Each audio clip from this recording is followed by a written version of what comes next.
अमेरिकी नागरिकों को ईरान नहीं जाने के निर्देश दे दिए गए हैं। अमेरिका ने अपने नागरिकों को जारी की है एडवाइजरी। ईरान की यात्रा से बचने के लिए यूनाइटेड स्टेट्स ने निर्देश दिए। हालांकि ये एडवाइजरीज अमेरिका की तरफ से लगातार दी जा रही हैं, लेकिन ये फ्रेश एडवाइजरी उस समय जबकि ये मुलाकातें चल रही हैं, ये बताती है कि कम से कम ये तनाव फिलहाल खत्म होता हुआ दिखाई नहीं दे रहा है, बल्कि इसके बढ़ने के अंदेशे ज्यादा हैं। अगली खबर देखिए, व्हाइट हाउस में ट्रंप और नेतन्याहू की मीटिंग जारी। 20 मिनट से दोनों नेताओं की बैठक जारी है। समय से पहले मीटिंग के लिए पहुंचे नेतन्याहू। व्हाइट हाउस में पीछे के दरवाजे से एंट्री ली है नेतन्याहू ने, मतलब ये बैकयार्ड से एंट्री की है इन्होंने। फ्रंट जो एंट्री गेट है वहां से वो नहीं गए हैं, और इस बात को लेकर भी यूनाइटेड स्टेट्स की मीडिया खास तौर से ये कह रही है कि ये अनयूजुअल है। व्हाइट हाउस में पीछे के दरवाजे से नेतन्याहू की एंट्री, मीडिया के कैमरों से, प्रोटेस्टर्स की निगाहों से बच रहे हैं नेतन्याहू, ये कहा जा रहा है। एक और खबर देखिए इसी से जुड़ी हुई। इस्लामिक क्रांति दिवस में खामेनेई शामिल नहीं हुए। 36 साल में पहली बार क्रांति दिवस से दूर दिखाई दिए खामेनेई। 1989 से लगातार क्रांति दिवस में शरीक होते आए हैं खामेनेई। रैली को राष्ट्रपति पेजेश्कियान ने संबोधित किया। इसके मायने क्या हैं? अब से कुछ देर पहले हमने ये भी समझने की कोशिश की पेजेश्कियान को यहाँ की उनकी मौजूदगी और खामेनेई का यहाँ नहीं होना ये क्या बताता है, इस पर भी हमने चीजें समझने की कोशिश की। असल में बहुत सारे लोग इसको इस तरीके से देख रहे हैं कि क्या जो वेनेजुएला में मादुरो के साथ हुआ वो ईरान में खामेनेई के साथ हो सकता है क्या? इस बात को समझते हुए, इस बात को भांपते हुए उन्हें किसी अति सुरक्षित जगह में भेज दिया गया है क्या? लेकिन हमारे साथ जो मौजूद मेहमान हैं उनका कहना यह है कि अगर ऐसा कुछ भी खामेनेई के साथ किया जाता है तो वो खामेनेई की इमेज को और बढ़ा देगा, मुस्लिम वर्ल्ड में उनकी इमेज को और धारदार मजबूत बना देगा, और ये बात अमेरिका या इजराइल कभी भी नहीं चाहेंगे। अगली खबर देखिए, खामेनेई के अलावा ईरान की टॉप लीडरशिप सड़कों पर उतरी। राष्ट्रपति, विदेश मंत्री से लेकर सैन्य अधिकारी तक इस्लामिक क्रांति दिवस में शामिल हुए। विदेश मंत्री ने रैली स्थल से दी अमेरिका को चेतावनी। सबसे अहम सवाल क्या है? यहां इन तमाम घटनाक्रमों से उठने वाले सवाल बहुत महत्वपूर्ण है। अगर उनके जवाब मिल गए तो यह स्पष्ट हो जाएगा आने वाले दिनों में क्या होने वाला है। इस्लामिक क्रांति दिवस में सुप्रीम लीडर शरीक क्यों नहीं हुए? जनता के साथ प्रदर्शन में खामेनेई शामिल क्यों नहीं हुए? खामेनेई आज भी सीक्रेट बंकर से बाहर क्यों नहीं दिखाई देते? क्या खामेनेई को अमेरिकी हमले का डर है? क्या खामेनेई को मादुरो जैसे एक्शन का खौफ है? क्या खामेनेई को मोसाद के ऑपरेशन का डर है? इनमें से कौन सी वो बात है कि वो तमाम जगहें जहां पर खामेनेई की प्रेजेंस तय होती थी वहां पर खामेनेई दिखाई नहीं देते हैं? जनरल सिवाच। देखो दिनेश, इसमें सारे हो सकते हैं, इसमें कोई शक नहीं है कि अयातुल्लाह अल खमैनी जो बहुत ही इम्पोर्टेंट उनके सुप्रीम लीडर हैं, उनका ये जो 47 एनिवर्सरी थी जिस टाइम पर ईरान के अंदर रेवोल्यूशन हुआ था, इस पर आना बड़ा ज़रूरी था। मगर जो आपने पॉइंट रखे कि ये सारे में दम है, हो सकता है उनको भी लगता है कि भाई वो वल्नरेबल हैं और हमला हो सकता है, कोई मिसाइल स्ट्राइक हो सकती है, इसलिए उनको कहीं ना कहीं सेफ हाउस में रखा गया है। ऐसा होना संभव है, हो सकता है उनकी थोड़ी तबीयत खराब हो। मगर सच्चाई एक चीज़ है दिनेश, पॉइंट ये है कि क्या ये लड़ाई इमिनेंट है, क्या ये युद्ध होने वाला है? मुझे ये लगता है कि ये पोस्चरिंग ज़्यादा है, क्योंकि अमेरिका को पता है कि ईरान भी पूरी तरीके से तैयार है, और इस बार जो चीन और रूस भी खुल के ईरान के साथ आगे, अगर ये लड़ाई होगी तो इसके रिजल्ट भयानक होंगे।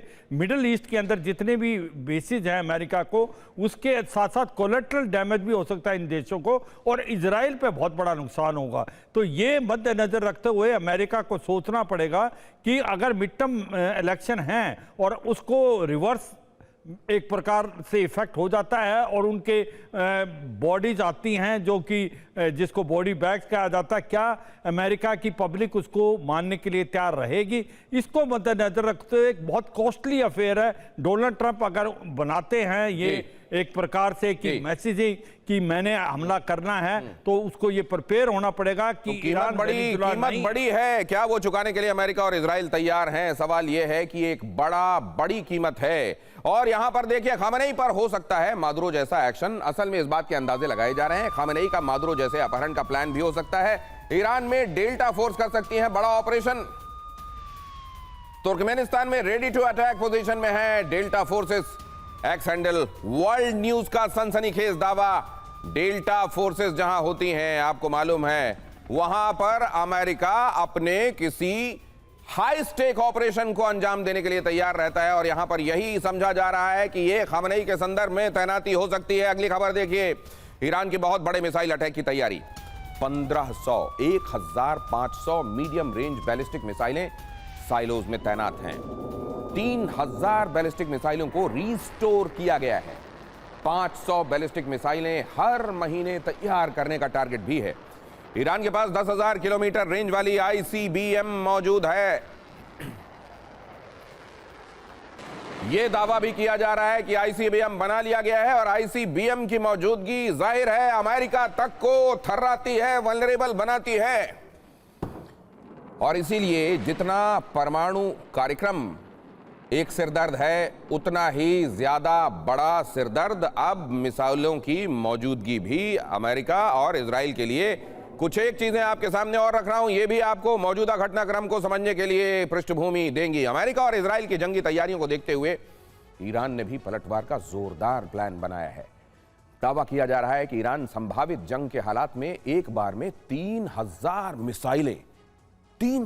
मिसाइलें एक बार में दागेगा। अंदाजा लगाइए, 1, 2, 50, 100 नहीं, 1000 नहीं, 3000 मिसाइलें बैक टू बैक, एक के बाद एक। ईरान की मिसाइल वर्षा इजराइल और अमेरिकी बेसिस पर होंगे। और अगर ऐसा होगा तो ये जो आप सुन रहे हैं कि पैट्रियट तैनात किया गया है, थार्ड तैनात किया गया है, ये जो तमाम तैनातियां हैं, एयर डिफेंस सिस्टम्स तैनात किए गए हैं, वो सारे के सारे सैचुरेट हो जाएंगे अगर इतनी सारी मिसाइलें एक साथ फेंकी जाएंगी तो। और अगर ये सैचुरेशन हो गया तो फिर ये तमाम तैयारियां किस काम की होंगी। और इसीलिए मिसाइल की इस ताकत से, हालांकि कोई और बड़ी ताकतें नहीं हैं, और जैसा अभी बताया गया हजारों हजार सैंक्शंस ईरान को वैसे ही तोड़े हुए हैं, एक तरीके से उसकी कमर तोड़ दी है इन सैंक्शंस ने। लेकिन फिर भी इस बीच में वो मजबूती, वो जिसको कहते हैं पॉइजन फैंग, अभी ईरान के पास है, जिससे अमेरिका और इजराइल जाहिर है जिसकी वजह से ये तोल मोल कर रहे हैं कि हमको क्या करना चाहिए क्या नहीं, वरना सोचने में इतना वक्त नहीं लगता। ईरान की मिसाइल वर्षा इजराइल और अमेरिका की बेस पर होगी और वहीं ईरान ने स्ट्रेट ऑफ हॉर्मुज को बंद करने का भी प्लान बनाया है। अगर ये स्ट्रेट ऑफ हॉर्मुज बंद होता है तो सवाल ये था कि क्या यहां से इस जगह को ब्लॉक करने का खुद खतरा क्या ईरान के लिए हो जाएगा, एक बड़ी चोकिंग हो जाएगी। शुभदा चौधरी आपको ये बता रही थी कि कैसे दूसरे तरीके तैयार है ईरान से अगर किसी चीज को बाहर या बाहर से ईरान के अंदर लाया जाना है तो। और खबरों की माने तो ओमान और फारस की खाड़ी में ईरान ने बारूदी माइंस बिछाई हैं ताकि अगर अमेरिका ने ईरान पर चढ़ाई की कोशिश की तो उसके युद्धपोत इसका निशाना आराम से बन जाएंगे। ये जो माइंस हैं, ये खास तरह की माइंस हैं, ये बारूदी माइंस समुद्र के रास्तों को असुरक्षित बनाती हैं इस तरह के जहाजों के लिए, और अगर युद्धपोत यहां से आते हैं तो निशाना बनेंगे। और वहीं इलेक्ट्रिक सबमरीन से भी ईरान हमले की तैयारी कर रहा है। समंदर में अपनी बोट्स और डिस्ट्रॉयर से अमेरिकी नेवी पर भीषण प्रहार की रणनीति ईरान बना रहा है। इसके साथ ही एक साथ कई एआई ड्रोन से अमेरिकी युद्धपोत पर हमले की तैयारियां चल रही हैं।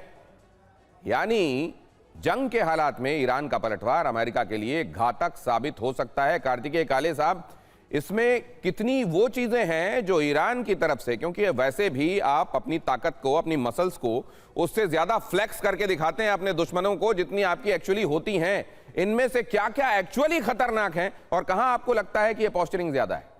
देखिए, अगर टेक्नोलॉजिकल प्रोग्रेस की बात करें, यानी ये तकनीकी दृष्टि से जब हम ड्रोन्स वगैरह की बात करते हैं तो ये सब चीज़ें जो हैं ये टेक्नोलॉजिकल चीज़ें हैं, टेक्नोलॉजिकल एडवांसेस हैं।